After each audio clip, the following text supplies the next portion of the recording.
page 16 dans le Kitsour sur la Torah 38, dans le résumé, Valideze Isker Daber Beno le Ben Kono Beshalhevet Akvurot. Asher Kol Adam Tsaich Largil et Atzmo le Daber Beno le Ben Kono. Donc ça va lui permettre de parler avec Hachem, avec enthousiasme du cœur, que chacun il doit s'habituer à parler avec Hachem. Behemet Gadol le Amito. Donc avec une grande vérité, comme on a expliqué hier. Vifaresh Kol Sichato. Et il doit parler toute sa sikha, c'est-à-dire tout ce qu'il a à dire,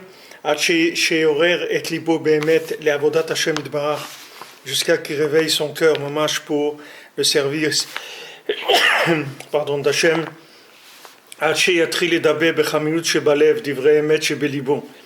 jusqu'à qu'il commence à parler avec de l'enthousiasme du cœur, des paroles de vérité qui sont dans son cœur, avec de l'éveil de Tshuva,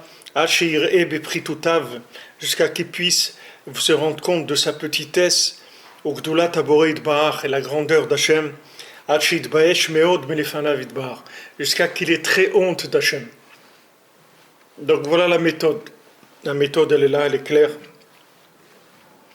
Il faut arriver à parler avec Hachem de façon tellement vraie qu'on arrive à avoir honte du Créateur. Tant qu'on n'est pas arrivé à ça, ça veut dire qu'on n'est pas parlé vraiment avec l'éveil du cœur. Parce que si on parle avec de tout notre cœur, on va se rendre compte comment on est loin d'Hachem.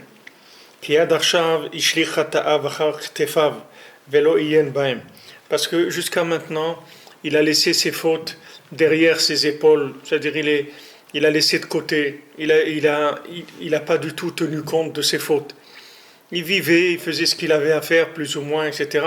Mais il n'a pas considéré ses fautes comme étant des choses importantes. Varshav, Keshodea, Otam, maintenant, quand il va prendre conscience de ses fautes, Azaï Nechnas Bo Bouchak Dola, alors il y a une grande honte qui va rentrer. Al Godel Peshav, Negedrav, Veshalit, Ikara, Veshorshad, Kola Almin. Comment il va avoir honte, tellement honte de ses fautes devant le maître et le souverain qui est le principal et la racine de tous les univers.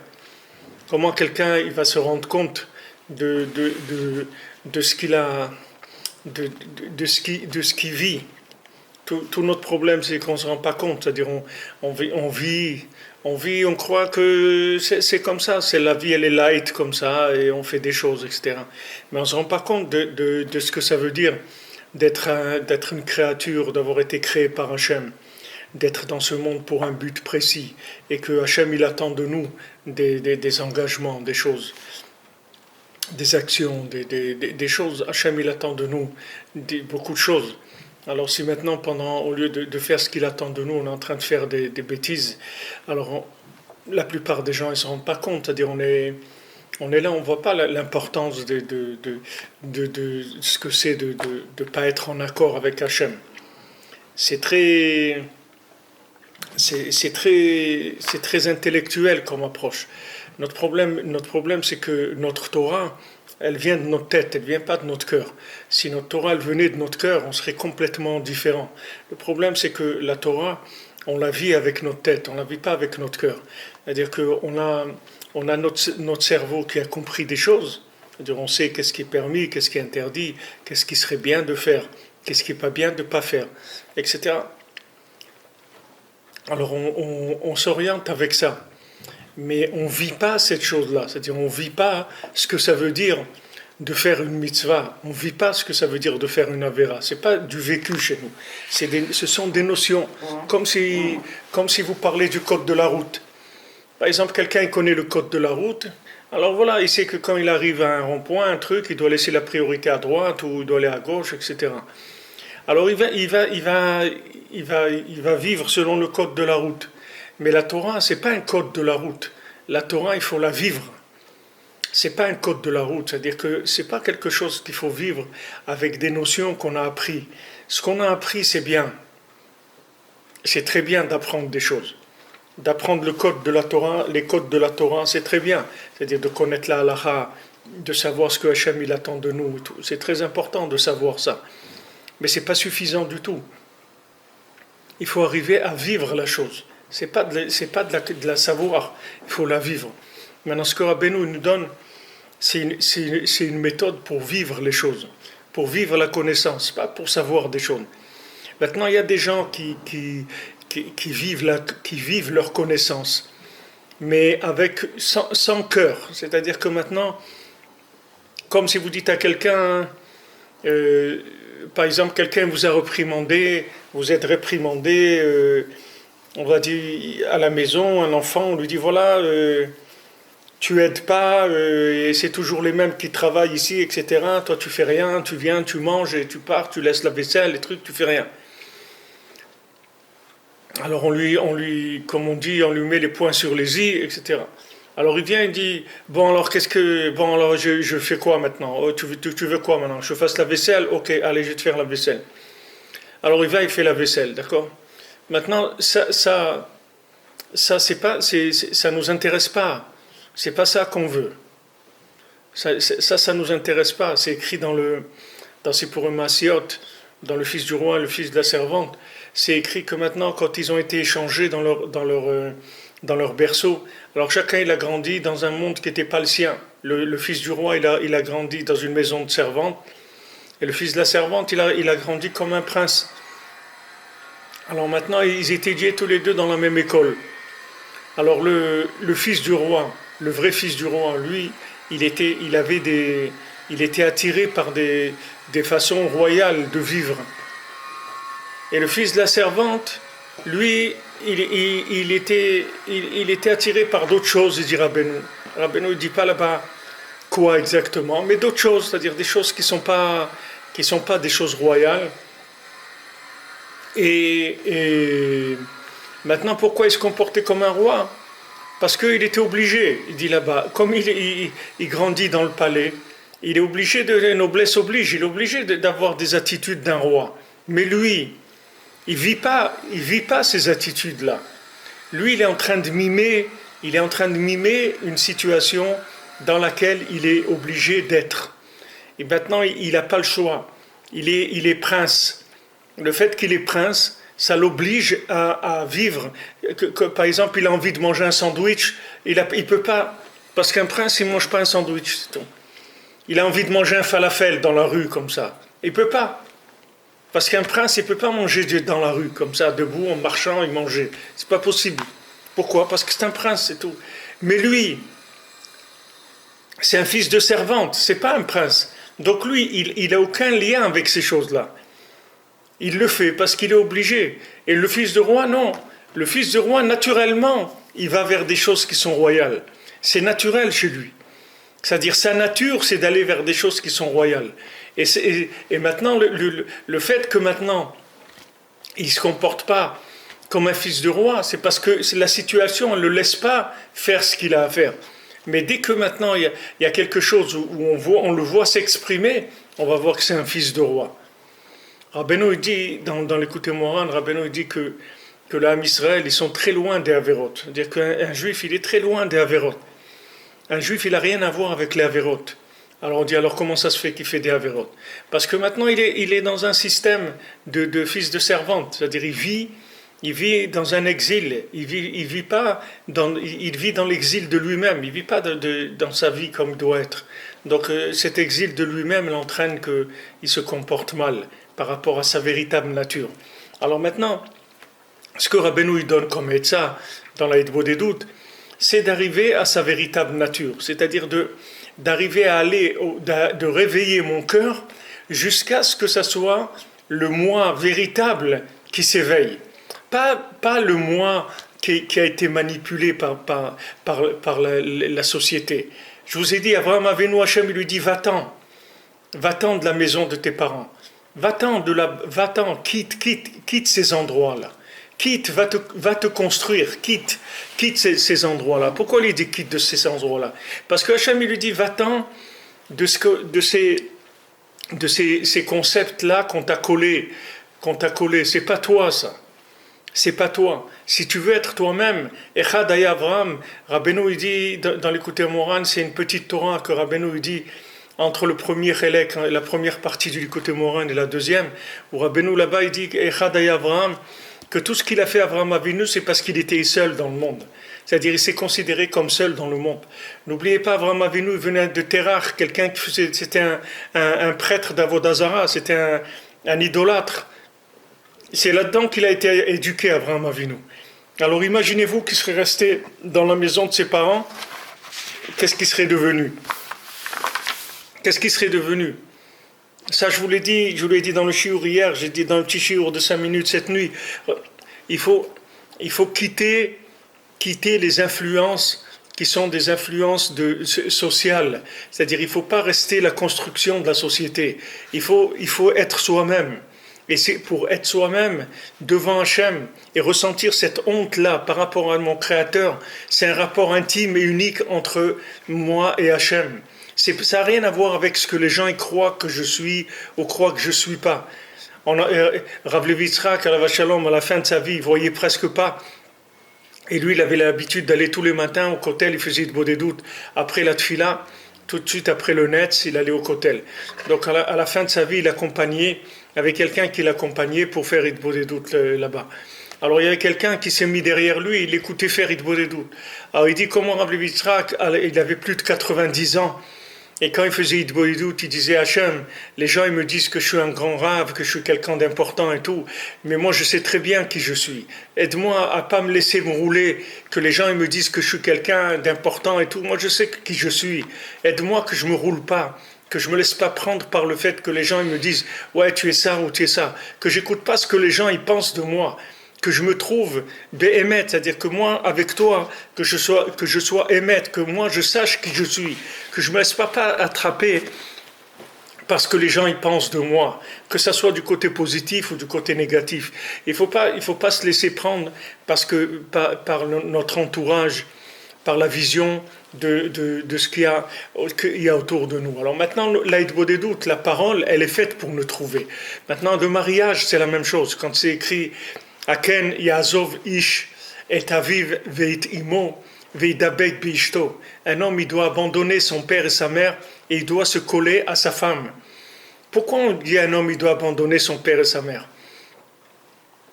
Yazov, c'est-à-dire il les laisse. Et il va se coller à son père et sa mère, à sa femme. Pourquoi? Pourquoi? Pour qu'on ne peut pas vivre en famille normale. Voilà, on a les parents, on a sa femme et ses enfants. Pourquoi on doit abandonner ses parents pour s'attacher à sa femme?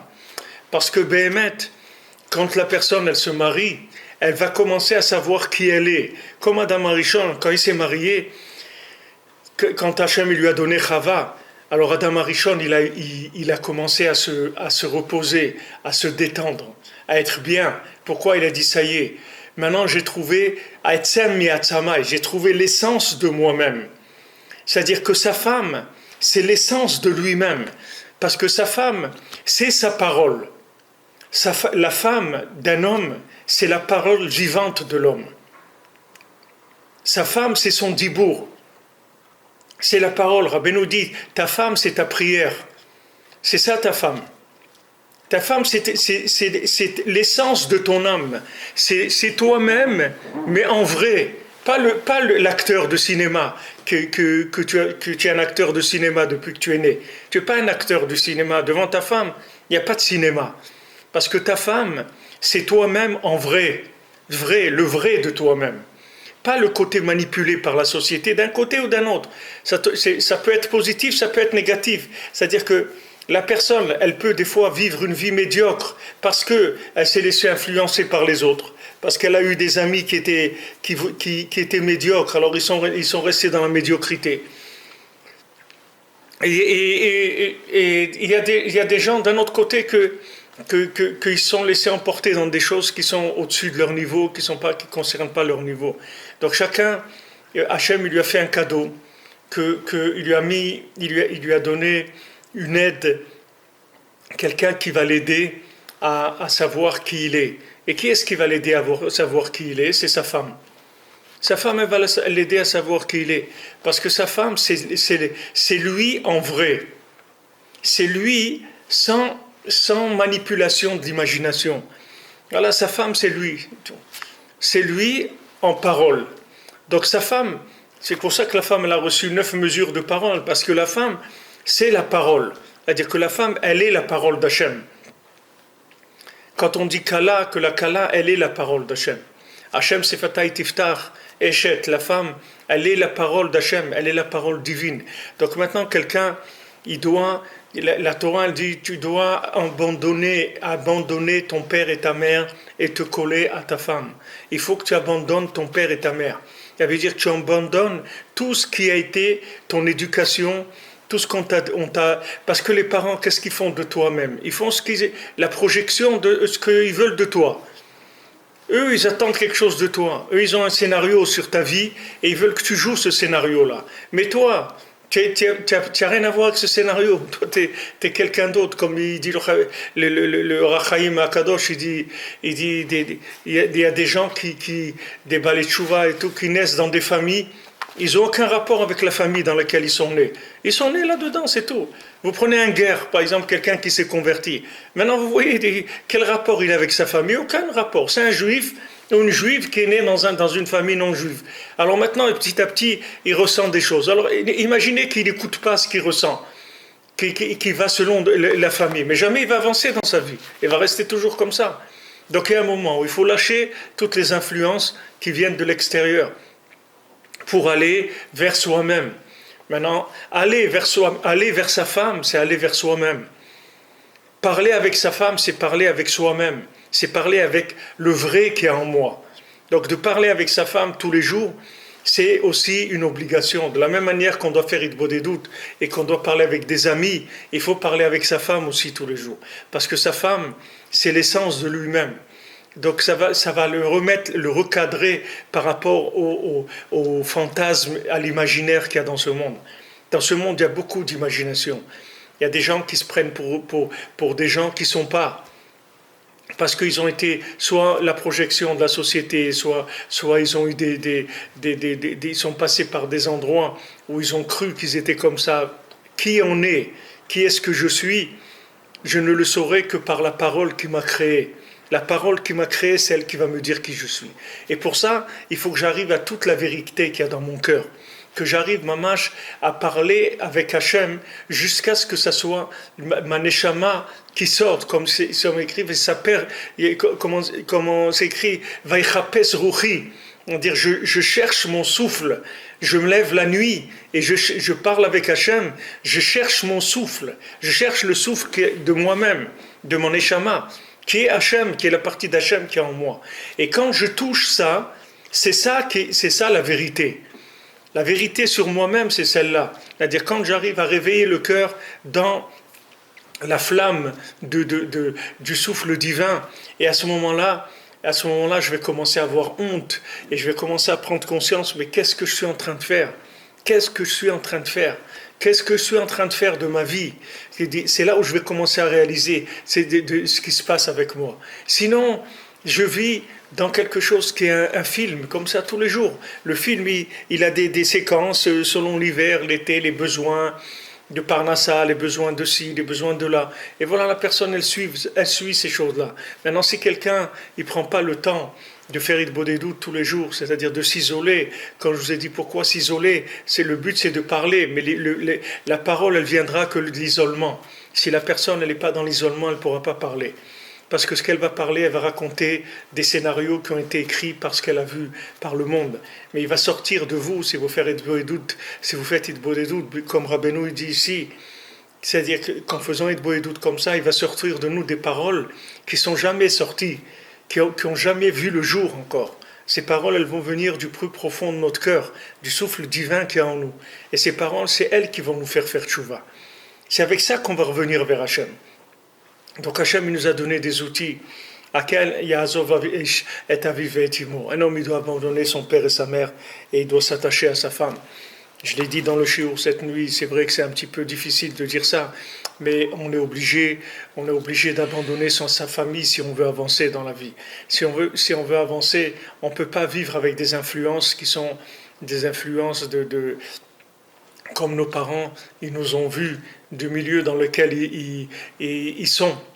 du milieu dans lequel ils sont. Surtout un Baal Tshuva, quelqu'un qui revient vers la Torah, un converti, un Baal Tshuva, c'est la même chose. C'est des gens qui quittent des milieux avec lesquels ils n'ont rien à voir. Ils n'ont rien à voir. Il ne faut pas avoir peur de quitter sa famille, de quitter tout ce qu'il y a à quitter pour aller vers soi-même. Lech lecha, Hachem dit à Abraham Avinu, vas-y, va vers toi. Va vers toi, abandonne tout ça et va vers toi. Abandonne toutes ces. Eux, c'est pas qu'ils sont méchants, c'est pas qu'ils sont ce qu'ils sont. Il y avait un rave, le Rama qui a écrit le Shulchan Aruch. Alors il était dans une ville et quand il était à l'âge de devenir rave, il était rave très jeune. À l'âge de 16 ans ou 17 ans, il était rave. Le Rama, c'est un gaon de la Torah. Et quand on lui a proposé une place de rave dans une autre ville, alors il a été. Alors ils lui ont demandé, quand il voulait quitter la ville, les gens lui ont demandé, mais comment un rave comme toi, pourquoi tu fais pas rave de notre ville? Tu connais notre ville, etc. On a l'honneur d'avoir un homme de ta dimension qui est sorti de notre ville. Pourquoi tu vas aller dans une autre ville? Alors le Rama, il leur a dit, parce que les gens avec qui j'ai joué au billes quand j'étais un enfant, c'est impossible qu'ils s'imaginent que je suis arrivé là où je suis arrivé aujourd'hui. C'est impossible. C'est impossible. Maintenant, quelqu'un il a joué au billes avec toi. Comment tu veux qu'il s'imagine? Maintenant, tu as vécu avec tes parents. Tes parents, ils t'ont fait grandir depuis que tu es petit. Ta maman, elle t'a changé les couches. Ta maman, elle t'a donné à manger. Comment tu veux que eux, ils puissent imaginer que là à quoi tu peux arriver? Là à quoi tu peux arriver? Comment quelqu'un il peut imaginer ça? C'est pour ça qu'on a besoin de sortir de ça. Parce que c'est quelque chose qui nous bloque. Parce que dès qu'on est devant les parents, on joue le jeu de ce qu'ils ont l'habitude, comme ils ont l'habitude de nous voir. On dit ça, on dit que l'homme, il est le résultat des regards des autres. C'est pas de ce qu'il est lui-même. L'homme, en général, il se comporte d'après ce qu'on attend de lui. Mais c'est pas ça moi-même. Si les gens, ils ont besoin de moi, pourquoi? Pourquoi ils ont besoin de moi? Pour leur fierté, que les parents ils disent voilà, mon fils il a réussi, ma fille elle a réussi, dans quoi? Dans ce que toi de ce que tu penses que ça veut dire la réussite. Laisse-les vivre, laisse-les grandir. Baruch Hashem, chacun il a sa recherche, il faut le laisser chercher. Maintenant il a besoin d'aide, tu l'aides, c'est tout, mais tu l'influences pas. Mais l'homme il a l'obligation de quitter ça. Et je l'ai dit cette nuit, et je vous le dis encore, pour ceux qui n'écoutent pas le shiur de 5 minutes, il y a beaucoup, Hachem Ishmor, des divorces et tout, qui viennent par les beaux-parents qui se mêlent de la vie de leurs enfants. Il ne faut pas se mêler de la vie des enfants. Il y a des rabbanim qui eux-mêmes ils interdisent de vivre dans la même ville des parents. Il faut que les couples ils grandissent ensemble, parce que toutes ces difficultés d'adaptation qu'il y a, c'est parce que maintenant, chacun, il est le résultat d'une construction sociale. Il n'est pas un résultat de construction pnimite, intérieure. Il est une construction sociale. Donc maintenant, il va se confronter à une réalité. C'est-à-dire, le mariage, c'est une réalité. C'est-à-dire que maintenant, tout ce qui était avant imaginaire, ça va devenir vrai maintenant. C'est-à-dire que tous les masques vont tomber. C'est-à-dire, la personne, elle va être ce qu'elle est, be'emet. C'est la vie, elle commence à partir de ce moment-là. Tout ce qu'il y avait avant, c'est une préparation. C'est pour ça aussi que c'est important de se marier jeune. Parce que plus quelqu'un, il se marie jeune, et moins c'est difficile de se réadapter. Quelqu'un qui se marie plus âgé, il s'est déjà construit de façon imaginaire. Maintenant, aller refaire toute la construction et tout, c'est très difficile. Ça va demander beaucoup plus de souffrance que quelqu'un qui est jeune. Quand quelqu'un il est jeune, alors tous les vêtements qu'on a pu lui mettre, toutes les idées, l'image de lui-même qu'on a pu lui communiquer, ce sont des images qui vont partir assez facilement. Mais quand la personne elle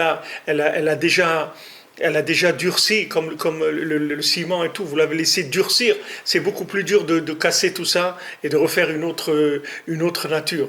Mais en tout cas, le mariage, il ne faut pas que les parents ils se mêlent de leurs enfants. Et nous, on a des cas, mamash, que c'est terrible de voir comment des parents, ils n'ont pas peur de détruire des familles. Mamash, de détruire des familles. Détruire mamash la vie de leurs enfants. détruire la vie, de détruire un couple qui devait avoir des enfants, et s'ils ont des enfants, des enfants en bas âge, les priver de leur père, les priver de leur mère, tout ça pour de l'orgueil des parents qui disent ah non, mon fils ou ma fille, j'aurais voulu ça pour lui, c'est pas ça que je voulais pour lui. C'est ce que tu voulais, ce que tu voulais pas, on n'en a rien à faire du tout. C'est terminé. Tu as fait ton travail, ton enfant il est adulte, shalom, c'est tout, t'occupe plus de lui, ne t'occupe plus de lui, il a sa vie, c'est tout. Il a sa vie, laisse-le faire sa vie. Il a envie de s'habiller comme ça, laisse-le s'habiller. Il a envie de mettre un chapeau, laisse-le qu'il mette un chapeau. Il a envie d'être... Non, il faut qu'il oblige. Il y a des parents, ils obligent les enfants à s'habiller comme ça. Mais ils sont mariés, laisse-le tranquille. Non, tu sais, chez nous, c'est pas... Laisse-le, lâche-le. Alken ya'azov ish et aviv et imo v'yadbek b'ishto. L'homme, il doit quitter son père et sa mère, il doit se coller à sa femme. Parce que sa femme, c'est sa parole. Sa femme, c'est la parole divine. C'est la femme, c'est la parole de l'homme. Donc maintenant, quand quelqu'un vient faire Idbo des doutes, les Maasé vient faire Idbo des doutes, avec cette parole divine, c'est-à-dire qui va sortir de son cœur. La parole va sortir Be'emet le Amito, que Rabbeinu dit ici, qu'il faut aller dans le plus grande vérité qu'il y a en soi. À ce moment-là, le cœur il s'enflamme, et à ce moment-là, on fait tchouva, Be'emet. Et à ce moment-là, on commence à réaliser qu'est-ce qui s'est passé avec nous. C'est ça que Rabbeinu il appelle l'Aïdbo des doutes, le Yishuvadat. Rabbeinu il dit pourquoi les gens ils sont loin d'Hachem. Parce qu'ils n'ont pas d'Yishuvadat, c'est-à-dire ils n'ont pas de moment de prise de conscience de leur vie. Si quelqu'un il prenait conscience de sa vie, mais il serait complètement différent. Complètement différent. Imaginez-vous que maintenant vous avez un tzaddik qui vient de l'autre monde, il descend devant vous et il vous parle, il vous dit mon fils, ma fille, regarde, ne fais pas ça, fais comme ça, etc. Mais la personne tout de suite elle va changer, elle va se rendre compte qu'elle n'est pas bien, elle va changer tout de suite. Le problème c'est que les paroles qu'on dit, qu'on pense, on n'arrive pas à les réaliser. C'est-à-dire on brasse beaucoup de paroles, mais qui sont imaginaires. C'est-à-dire on n'arrive pas à faire Vayadata Hashem, Vayadata Hayom, V'ashevotal levavecha. On ne sait pas faire, voilà aujourd'hui ce que tu sais, tu dois le ramener dans ton cœur. Tu sais des choses, tu as appris de la Torah, c'est bien, mais amène-la dans ton cœur. Ne la laisse pas dehors, la Torah. Fais-la rentrer dans ton cœur. Fais-la rentrer dans ton cœur. Viens parler avec Hashem. Jusqu'à que tu réveilles ton cœur. Pas faire une Idbo de doute qui soit une Idbo de doute de récitation. La récitation, c'est quelque chose qui vient de l'extérieur. La récitation, c'est ce qui vient de l'extérieur. Une fois, il y avait un homme qui était très malade et il avait ses os qui commençaient à se casser. Et alors, il y a quelqu'un qui lui a dit, tu sais, il y a le Baal Shem Tov, si tu vas voir le Baal Shem Tov, il peut t'aider. Alors, la femme, elle a dit, d'accord, elle a envoyé chercher le Baal Shem Tov, elle a supplié, venez, mon mari est très malade, etc. Alors, il y a quelqu'un qui est venu chercher le Baal Shem Tov pour l'amener chez cette personne, pour qu'elle lui fasse une bracha, pour qu'il guérisse. Alors, le Baal Shem Tov, il a dit, moi, je veux bien aller le voir. Mais si, je vais lui dire de faire quelque chose. Et s'il ne le fait pas, il va mourir. Et moi, je ne crois pas qu'il va le faire, mais on va aller quand même. Alors, le Baal Shem Tov, il est allé de voir ce malade. Il a fait sortir tout le monde de la pièce. Il est resté seul avec le malade. Et il a dit au malade, dis-moi ce que Hachem, toi et moi, on sait. Dis-moi ce que tu fais, qu'il y a nous trois seulement qui savons ça. Alors, il a pas voulu. Le Baal Shem Tov, il a insisté, le monsieur, il n'a pas voulu parler, il n'a pas voulu dire qu'est-ce qu'il faisait, qui étaient des choses qui étaient intimes à lui, que personne ne savait, il n'y avait que Hachem et le Baal Shem Tov et lui qui savaient ces choses-là. Et le Baal Shem Tov, il est sorti, il a dit, il n'y a rien à faire. S'il ne dit pas ce qu'il a fait, alors il n'y a rien à faire pour lui. Et ça a été comme ça. Le Baal Shem Tov, il est parti et l'autre, il a commencé à crier encore plus, il est très mal aux os et quelques jours après, il est mort. Pourquoi ? Parce que maintenant, il y a des choses qu'il y a que nous qui savons. Il n'y a personne qui le sait. Que ce soit dans le positif ou dans le contraire. Il n'y a que nous qui savons ces choses-là. Mais ces choses-là, il faut les sortir. Il faut pas que ça reste caché il faut le sortir ça. Comment on va le sortir? Devant qui on va sortir ça? On ne peut pas parler de ça avec personne. Il n'y a qu'avec Hachem qu'on peut parler. Avec le tzaddik, on peut parler avec personne de ces choses-là. Il n'y a que Hachem et le tzaddik, avec personne. Qui au monde vous allez parler? Il y a des gens, si vous leur dites qui vous êtes, ils vont vous envoyer du travail. Ils vont plus vous parler. Vous ne pouvez pas dire ces choses-là. À qui vous allez les dire? Que Hachem au tzaddik, c'est tout. Alors, mais maintenant, pour sortir ces choses-là, il faut arriver à ce que le cœur il se réveille. Sinon, vous vivez dans une espèce de maintien cinématographique, comme ça. C'est-à-dire, c'est un jeu. On joue un peu comme ça, pour se maintenir dans la société, dans la famille, dans les trucs. On joue un jeu, c'est tout. Mais moi, qui je suis, moi, ça, il faut que je le sorte. Et ça, je peux le sortir que dans l'Aïd Bodedut, c'est tout. Je peux pas le sortir ailleurs. Comment je vais le sortir? Je ne peux pas sortir ça. C'est impossible, et c'est assourd de toute façon. Je n'ai pas le droit de parler de ça avec personne. Que avec Hachem, avec le Sadiq, c'est tout. Je n'ai pas le droit de parler de ça avec personne. Maintenant, quand on est marié, quand on a une femme, alors Baruch Hachem, la femme, c'est la parole. Ça ne veut pas dire qu'il faut parler avec elle des choses intimes de l'homme. Ça surtout pas, il ne faut jamais parler avec elle de ça. Mais seulement elle va amener l'homme à ouvrir son cœur, parce qu'elle va l'amener vers une vision vraie de lui-même. Pas la vision que le monde il a de lui-même, pas que la vision de ses parents, de ses amis, de la société ou de son travail ou de ce qu'on veut. La vision de ce qui lui dit Be'emet le'amito, etzem me'atzamai, l'essence de moi-même. Ma femme, c'est l'essence de mon essence, c'est-à-dire mamash, c'est la chose la plus profonde de moi-même. Elle va me renseigner sur ce que je suis. Et en parlant avec elle, alors je vais commencer à voir qui je suis. Et à ce moment-là, je peux aller après faire une peau de doute. Je peux parler avec Hachem. C'est plus facile pour moi de réaliser qui je suis. Si je cherche la vérité. Sinon, c'est des nerfs. Les gens ils commencent à s'énerver. Ils disent, ouais, mais non, pour qui tu me prends? Moi, je suis pas truc. Moi, chez mes parents, il faut voir comment mes parents... Ma mère, elle m'adore. Ma mère, elle m'a fait... Ça y est, tout ça, c'est fini. Ta mère, ton père, ta mère. Il faut oublier tout ça. Idabek vishto, voilà ta femme, c'est ça toi. C'est ça toi, c'est ton miroir. Tu te plais pas, il y a des gens, ils se plaisent pas devant le miroir. Alors, ils veulent casser le miroir pour imaginer qu'ils sont beaux. Mais ça sert à rien. Regarde-toi dans le miroir et arrange ta tête, c'est tout. Voilà, tiens un miroir, Hachem il t'a donné un miroir. Avant le miroir, ça n'existait pas. Il y avait un rave, je crois, il s'appelait le Peneni Ushua. Une fois, on lui a monté une photo de lui-même. Mais lui, il ne s'est jamais vu dans un miroir. Lui, il ne savait pas à quoi il ressemblait. Alors, il lui a montré une photo de lui-même. Alors, il a vu la photo, il a dit, waouh, ça a l'air d'être un sadique, ce monsieur-là. Mais non, c'était lui. Mais il ne savait pas, parce que jamais il s'est regardé dans une glace. Donc, il ne savait pas à quoi il ressemblait. Maintenant, un homme, il a devant lui un miroir, c'est sa femme. Maintenant, elle lui renvoie une tête de ce qu'il a. Alors, cette tête-là, il ne la veut pas, il veut casser le miroir, parce qu'il ne veut pas avoir cette tête-là. Mais si maintenant il se calme, il va faire Idbo des doutes, et il commence à accepter ce qu'il est.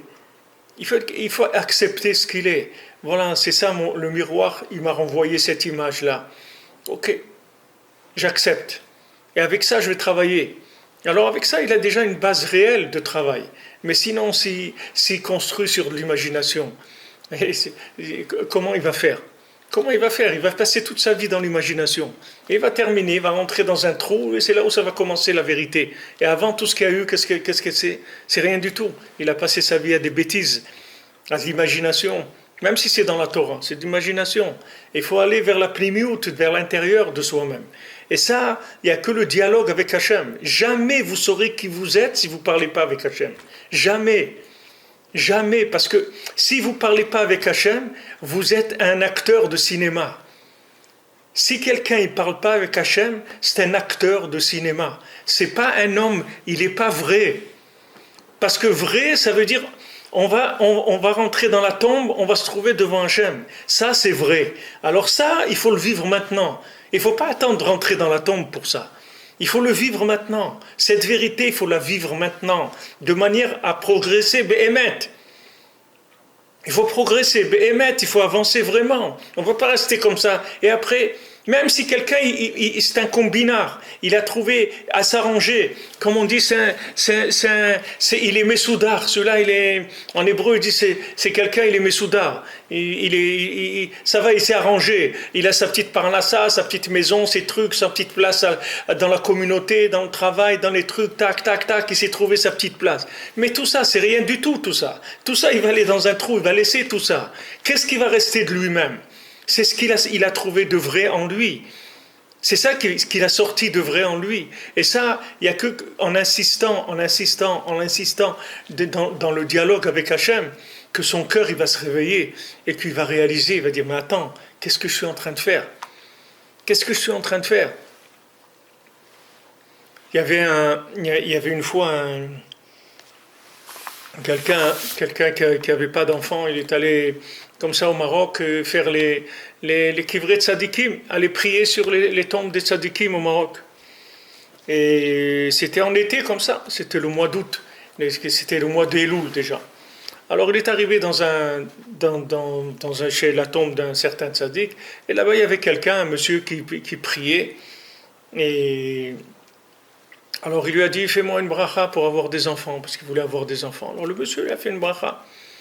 Alors lui, après, il a voulu lui donner une tzedaka, il a sorti un billet, il voulait lui donner. Alors le monsieur lui a dit, non, moi j'ai pas besoin de ton billet. Il dit, regarde, moi j'ai toutes les usines d'aluminium qu'il y a au Maroc, ça m'appartient.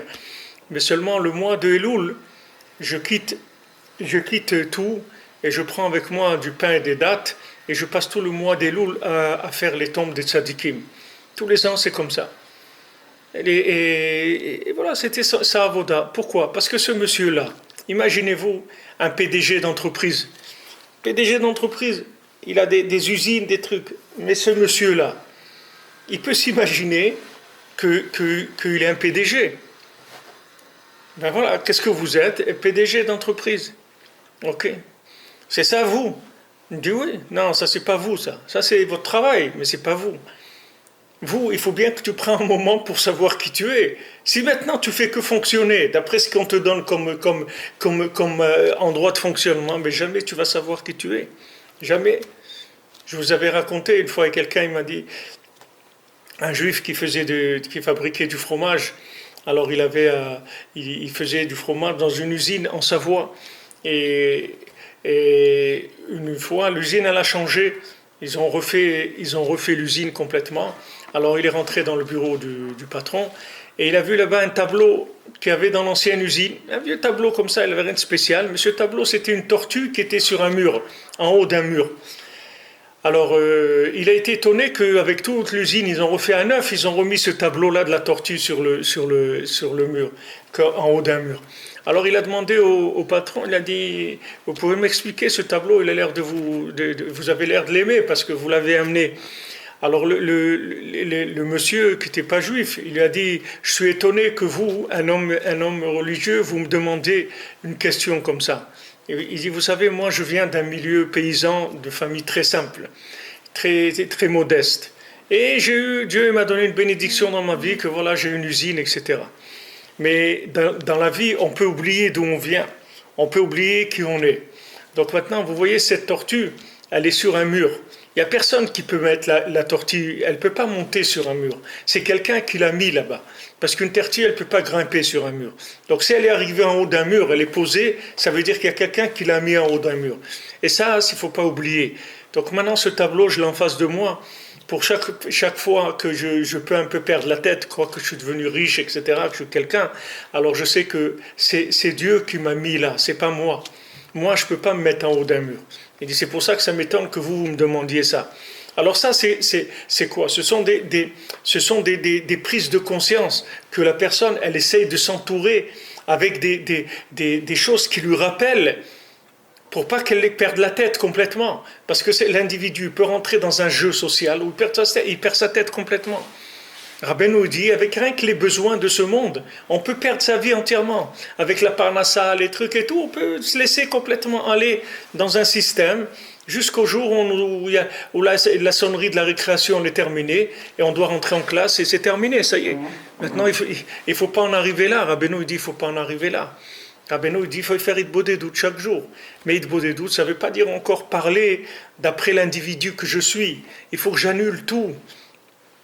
Rav Avraham ben Nachman, il dit, il y avait deux rabbanim de Breslev à Ouman. Ces deux rabbanim-là, c'était eux qui répondaient à toutes les questions qu'il y avait dans le mouvement Breslev, dans le monde entier. Et à l'époque, c'était surtout en Pologne qu'il y avait beaucoup de Breslev. En Pologne, il y avait des milliers de Breslevers.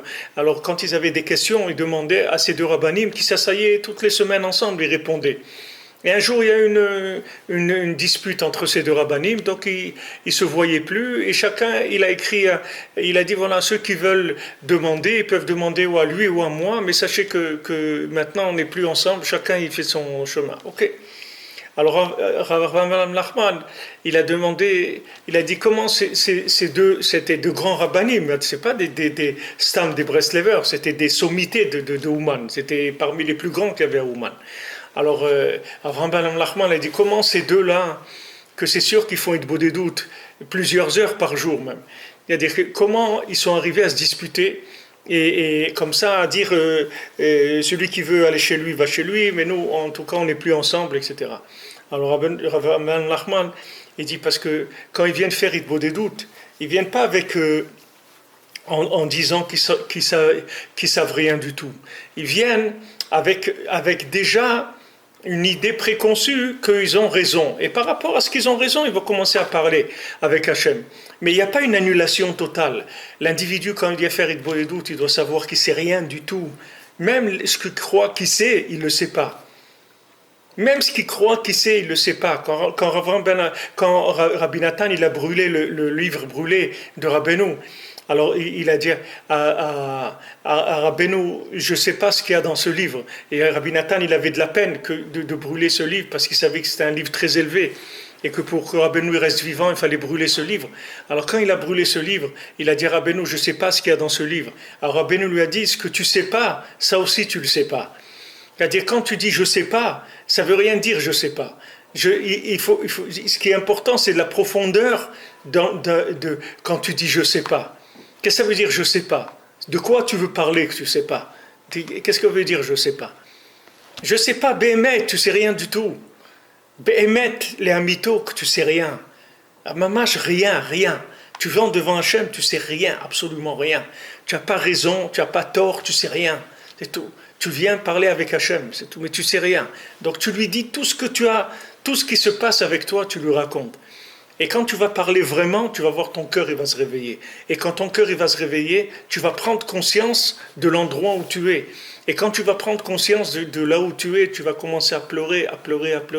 Parce que tu vas dire, Hachem, où je suis? Hachem, où je suis? J'ai même pas commencé encore. Hachem, quand est-ce que je vais commencer? Hachem, quand je vais commencer? Mais ça peut venir que si tu annules tout. Parce que tu annules pas tout. Tu vas venir comme quelqu'un qui vient pour faire du marketing. Tu viens faire ta prière comme du marketing. Tu vas dire, voilà, j'ai besoin de ça, j'ai besoin de ci, voilà, j'ai ce problème-là, tac. Et voilà, tu as fait tes demandes, tu as remercié sur ce que tu devais remercier, tu as fait tes demandes, tu t'es jugé même et tout, et tu pars, c'est tout. Mais tu n'as pas réveillé ton cœur. Tu n'as pas réveillé ton cœur. Tu es venu parler, mais tu n'as pas réveillé ton cœur. Pourquoi? Parce que ce n'est pas toi qui parles. C'est l'acteur du cinéma qui parle. Maintenant, l'acteur du cinéma, il faut lui enlever, les vêtements qu'il a mis. Ça y est, enlève les vêtements du film. Maintenant, voilà, tu es toi-même, c'est tout. Tu es toi-même. Tu es un père de famille, tu as tu as ça, voilà. Tu as des repères qui sont des repères de ta vie. Et voilà, c'est là où tu te trouves. Maintenant, tu viens parler avec Hachem, avec ce Emet qui est en toi. Pas avec de l'imagination. À ce moment-là, tu vas faire tchouva Béhémet. Parce que Rabbi nous dit que le monde est loin d'Hachem parce que les gens, ils prennent pas conscience de là où ils sont. Si quelqu'un prenait conscience de ce que c'est sa vie, tout de suite, il fait tchouva. Tout de suite, il fait tchouva. À la makom, il fait tchouva. Seulement, il n'est pas conscient, c'est tout. On est inconscient. Pourquoi on est inconscient? Parce qu'on ne fait pas Hitbodedut comme il faut. C'est-à-dire qu'on ne va pas parler Béhémet les amito. C'est-à-dire on ne cherche pas ce émettre les amitos, c'est-à-dire c'est la véritable vérité qui est enfouie au fond de moi-même.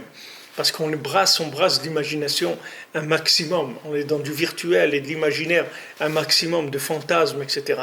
Donc ça ne nous laisse pas sortir la vérité qui est en nous. Donc il faut beaucoup, beaucoup de recul.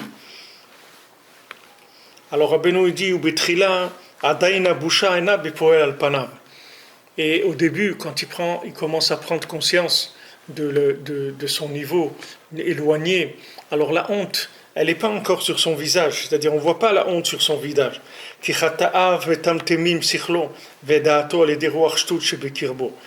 Parce que maintenant, ces avérotes, les fautes qu'il fait, elles bouchent son cerveau et sa conscience par la folie qu'il y a en lui. C'est-à-dire que maintenant, il y a de la folie dans l'individu. C'est-à-dire que chaque fois que quelqu'un il se trompe dans sa vie, il fait des choses qu'il ne faut pas faire, ou il ne fait pas ce qu'il faut faire, alors il y a de la folie qui rentre en lui. Un Adam Choté, et là, une personne ne faute que s'il y a de la folie qui rentre en elle. Donc l'individu, il a de la folie en lui. Et cette folie, elle fait que son cœur, son cerveau et sa conscience, ils sont bouchés. Ils sont bouchés, c'est tout. Ils sont bouchés. Voilà, vous venez à quelqu'un, vous lui dites de la vérité. Vous lui dites de la vérité, des mots qui sont vrais. De la vérité, des choses très élevées, très vraies. Maintenant, il vous regarde. Il ne bouge pas. Pourquoi ? Parce qu'il est fou. Il est fou, parce qu'il a fait rentrer en lui de la folie. Toutes les bêtises qu'il a faites, ça l'a rendu fou. Donc maintenant, quand vous lui dites de la vérité, ça ne suffit pas. Ça ne suffit pas pour le réveiller. La vérité, elle n'arrive pas à pénétrer en lui de manière à enlever la folie. Donc pour enlever cette folie, il faut mamash un éveil du cœur, que la personne elle se prenne en main et qu'elle commence à parler avec Hachem Be'emet. Mais vraiment, c'est-à-dire vraiment parler avec Hachem. Pas qu'il vient faire de la poésie devant Hachem. Qu'il parle avec Hachem Be'emet. Comme il va parler après 120 ans, quand il va se trouver dans sa tombe, il va venir devant un tribunal et on va parler des choses vraies. Alors maintenant, voilà, Rav Levi Yitzhak qui disait, ce que tu vas dire quand tu veux faire quelque chose, ce que tu vas répondre devant le Beddin Shel Ma'ala, ce que tu vas répondre devant le tribunal en haut, alors pose-toi la question maintenant et essaye de répondre maintenant. Et est-ce que tu penses que ta réponse, elle est satisfaisante ? Est-ce que tu penses que quand tu as fait ça, tu as des circonstances atténuantes pour faire ça ? Les gens disent, ouais, mais moi je peux pas. Ok, ça tu dis. Maintenant, est-ce que tu crois que ça va passer quand tu vas dire ça ? Si tu crois que ça va passer, vas-y, pas de problème. Mais si tu sens que ça passe pas, alors arrête. Si tu sens que ça passe pas, ça passe pas. Alors mets-toi déjà dans des conditions de vérité absolue, pas de la vérité manipulée de ce monde. La vérité absolue, Alma Deate, le monde futur, Alma Olama Emet, le monde de vérité, attire de la vérité. Mais cette vérité, elle va t'enlever la folie qui est en toi. Cette vérité, c'est ça la véritable chouva, c'est comme ça que tu enlèves la folie. C'est-à-dire la Hitbodedut, elle enlève la folie. Quand on vient parler avec Hachem, et on réveille son cœur, alors il y a un moment où Baruch Hashem, la folie, elle commence un petit peu à s'atténuer. Commence à s'atténuer la folie. Commence à prendre conscience des choses. Et on se rend compte que tout ce qu'on fait, c'est pas tellement beau et des fois, c'est pas beau du tout même. Donc on demande à Hachem à ce moment-là de nous aider Béhémet, et à ce moment-là, ça y est, la vie elle change, c'est déjà autre chose. Mais pour ça, il faut prendre la patience de faire une bonne doute comme il faut.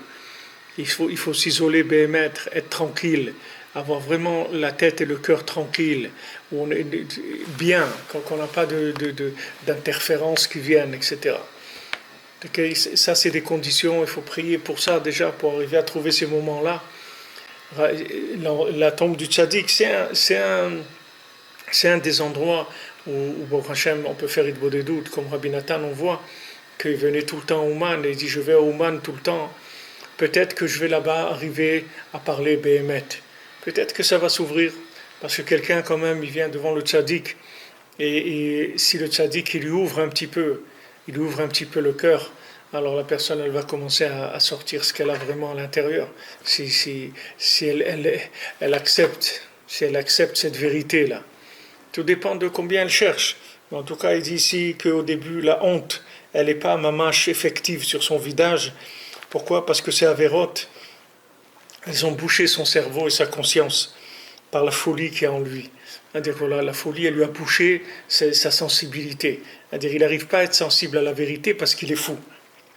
ועל קודם שזוכה לתשובה שלמה, אין לו דעת כל כך שהתבייש כראוי לו להתבייש לפי עצם פשעיו ולפי גדולת הבורא יתברך שפשעיו כנגדו. C'est pour ça que avant que quelqu'un fasse une tchouva complète, il n'a pas tellement la conscience d'avoir honte comme il le faut devant Kadosh Baruch Hu, selon les fautes qu'il a faites et selon la grandeur d'Hachem, qu'il a osé fauter devant Hachem. Comment quelqu'un il a osé fauter devant Hachem? Mais quelqu'un, il ne se rend pas compte qu'il est en train de fauter devant Hachem. S'il se rendait compte, il ne le ferait pas, il aurait honte. Donc le problème, c'est qu'il ne se rend pas compte, c'est ça son problème. Donc Hachem il nous a donné des etzot, comme on a vu dans le Shabbat, ou Man Rosh Hashanah, des moments où mamash on ramène, si on ramène nos pieds de la semaine, c'est-à-dire qu'on sort nos pieds de l'imagination de la semaine pour aller vers la vérité absolue. On sort du relatif, on va vers l'absolu. C'est-à-dire tant que quelqu'un n'a pas réalisé absolument ce qu'il est de façon absolue, il ne peut pas faire tchouva. C'est-à-dire il peut pas revenir vraiment vers Hachem. Il croit que voilà, il fait les mitzvot, il met une kippa, ou il mange kasher, il étudie un peu la Torah, il fait un peu de Tehillim, et trucs et tout. Mais lui, ce qu'il est lui à l'intérieur, avec Hachem, ça il a besoin d'une méthode pour faire naître cette personne-là. Et c'est pas facile, vous savez, c'est Aïpa Rabbeinu. Combien de gens, même qui sont dans la Torah, ils ont passé toute leur vie à côté d'eux-mêmes, à côté de ce qu'ils sont eux-mêmes. Vous voyez, vous parlez avec des gens, ils ont déjà 60 ou 70 ans, vous parlez avec eux, vous voyez qu'ils n'ont pas commencé à vivre encore. Dans la Torah, je parle des gens religieux, pas des gens qui sont, ne parlons pas des gens qui sont dehors de la vie, je parle des gens qui sont dans la Torah. Et ils prient Béminian tous les jours, ils font tout le truc et tout, et vous voyez que la personne, elle est dans d'autres chaussures qu'elle-même. Ça se voit. Parce que vous voyez que quand la personne elle joue et quand la personne elle est vraie, c'est deux choses complètement différentes. Mais la personne, la pauvre, elle ne se rend pas compte. Pourquoi elle ne se rend pas compte? Parce qu'il dit il est fou. Il ne peut pas se rendre compte, il est fou. Parce qu'il y a de la folie en lui. Donc il ne se rend pas compte. Il va se rendre compte que quand il va enlever cette folie-là, et s'il ne fait pas Hitbod des doutes, jamais il va l'enlever cette folie. Il va vivre, il va être même un tzaddik meshuga. Même s'il est dans la Torah, il sera dans la Torah, mais il va être fou. Il va pas être, il va dire il va être fou, ça veut dire qu'il va être inconscient de la profondeur des paroles d'Hachem. Il va être inconscient de la vérité absolue de la Torah. Il va vivre la vérité, mais dans du relatif, relativisé par sa place. Alors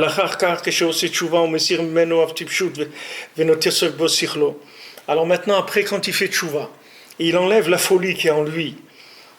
C'est-à-dire que maintenant, la folie, elle est partie parce qu'il a réveillé son cœur à la tchouva. Donc il n'y a plus de folie. Comme quelqu'un, il réalise, je vous ai raconté une fois, il y avait quelqu'un, il avait dit, il étudiait avec un autre et il a dit une parole sur Rashi. Alors tu lui as dit, tu te rends compte qu'est-ce que tu as dit là? Tu as parlé sur Rashi, tu te rends compte qu'est-ce que tu as dit? Alors l'autre, il a tellement été choqué, il dit, il est parti en galoute, il a commencé à jeûner, il dit jusqu'à qu'on voyait la peau sur ses os, qu'il s'est rendu compte qu'est-ce qu'il a fait, il a dit une parole sur Rashi, il a parlé sur Rashi à Kadosh, il a dit, mais ça c'est pareil, les gens ils parlent, la shonara, les trucs, les gens ils ne se rendent pas compte de ce qu'ils sont en train de faire, ils ne se rendent pas compte, Bichlal. Mais le jour où la personne elle va parler avec Hachem Behemet, alors il va y avoir une connexion qui va se faire entre l'infini et son cœur. Et après, il va être en GPS tout le temps, il va être tout le temps en connexion. Il ne va plus enlever la connexion. Rabbeinu dit, si quelqu'un il fait Hitbod des doutes, toute la journée il va être Bessimcha. Parce que du moment où la personne elle a établi la connexion, elle est branchée avec le Créateur, ça y est, elle est protégée. Elle est protégée parce qu'elle a une conscience de la présence d'Hachem permanente. Donc ça y est, la personne elle est protégée de la folie. Elle ne va plus laisser rentrer la folie. Alors il dit maintenant, quand quelqu'un fait tchouva behemet et que la folie elle sort de lui, à ce moment-là son cerveau il va commencer à augmenter, son esprit, il va devenir un esprit mamash important, un grand esprit. Mais qu'est-ce que c'est un grand esprit? C'est pas pour devenir un philosophe, Chas v'shalom. C'est pas pour devenir un érudit en Torah. Cet grand esprit, c'est pour avoir honte, avoir une véritable honte. À ce moment-là, la honte, elle va venir sur son visage. Au début, c'est une honte qui est pas encore effective sur son visage parce qu'il a encore de la folie en lui. Donc elle ne peut pas monter jusqu'à son visage. Une fois que maintenant il va réaliser tout ça, il va avoir honte, et cette honte, elle va venir sur son visage. Et cette honte-là, c'est ça la lumière des tfilin. Shem Siman al Dvekut Aborit Barach, qui sont le signe que la personne, elle est collée avec Hachem. Vei Prinat Korun Or Vapanim, et ça c'est le faisceau de lumière qu'il y a sur le visage. Validé Abusha Azot Mochalim Lo al Kol Avonotav Umedabek Atzmo Be'etz Chaim. Et grâce à cette honte-là, on lui pardonne toutes les avérotes qu'il a faites et il s'attache à l'arbre de vie. Il s'attache à l'arbre de vie. Alors voilà, regardez ce petit passage qu'on a fait là, depuis hier et aujourd'hui. C'est des choses qui sont d'une merveille, d'une puissance extraordinaire.